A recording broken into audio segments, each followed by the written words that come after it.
Alright, y'all. This quick little video for some of you younger guys. Thought you might get a kick out of seeing this. This piece of paper here, back in the day, at the age of 18, you had to go down and sign up at the local draft board, and they just kept your name on file, and they were not people to be fooled with. You did exactly what they told you to do. So at the age of 18, I went down and signed, and they sent me my classification. I got my finger over my name, but they send you your classification card, and you were instructed to put it in your wallet, and you carried it with you at all times. And I did that. And later, if you were in school, they wouldn't fool with you. If you were in college, which I was at the time, and I dropped out of college and was going to go back in the fall. Well, at the time there was a law, or the college would call the draft board and let them know you dropped out. And a couple weeks later, I was sitting at the table eating a tuna fish sandwich for lunch with my parents, and the mailman rang the doorbell, and my mother went to the door, and she came back with this horrified look on her face and told me that he wanted to see me. Well, I knew what it was about, and she did too, but it didn't upset me. I mean, hell, I was 18, and so I went to the door. He asked me who I was, and he gave me a letter that had this in it. Most people probably hadn't seen one of these. Got a blue thing over the address. I don't live there anymore, but it says, "Order to report for induction." And it says, "Greeting. You are hereby ordered for induction into the Armed Forces of the United States." And they give you a time and a place to where you're to report. And they tell you to bring with you enough clothes to last 3 days, and enough money to last you for a month for personal purchases and whatnot. Well, I went up there, and I still had stitches in me for an inguinal hernia. So they just kicked me out of the line and put me back on the bus. I was about 150 miles from home, and they sent me back home. And then later, they told me to report again to this address.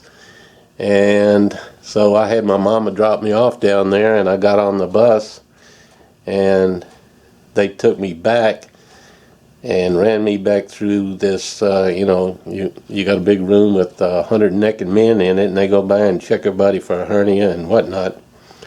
And I passed, and I thought I'd be going home, but it wasn't the case. They kept us there, and we were going from there to Fort Polk. So I went ahead and signed up, and I stayed and spent 3 years in the service in the Army.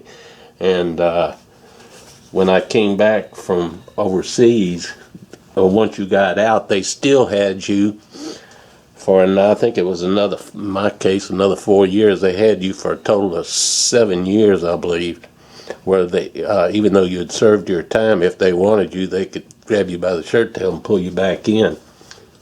But this is a draft notice, and I figured most of y'all haven't ever seen one and probably never will see one. I thought you'd get a kick out of it.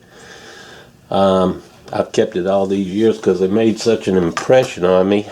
And when I got out, they reclassified me 4A, and it's marked here 4A.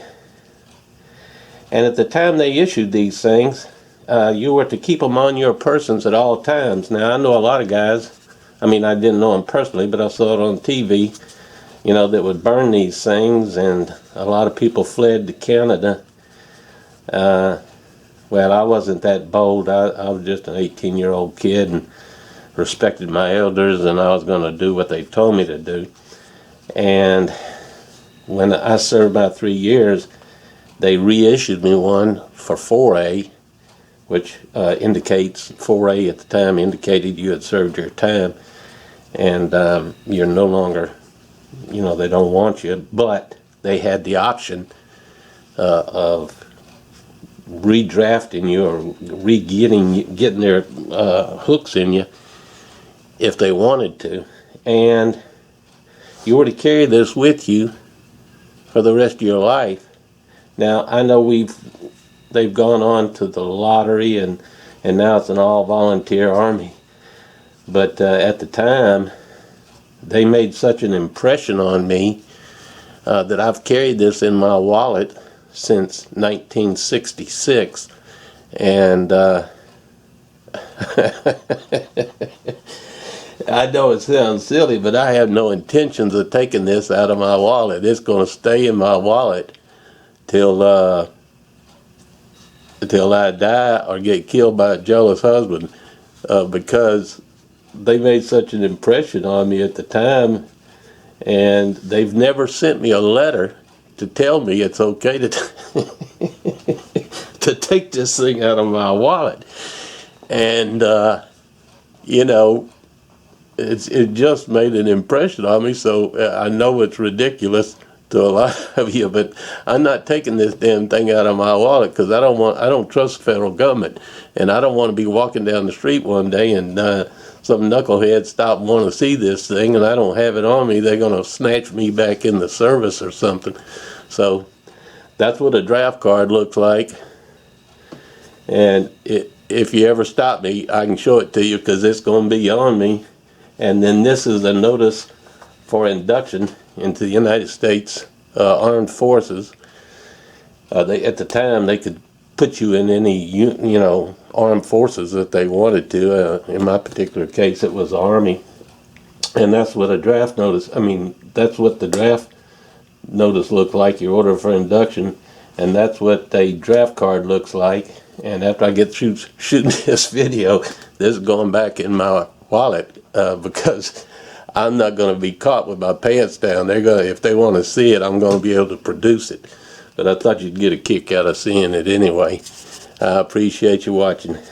Catch you later.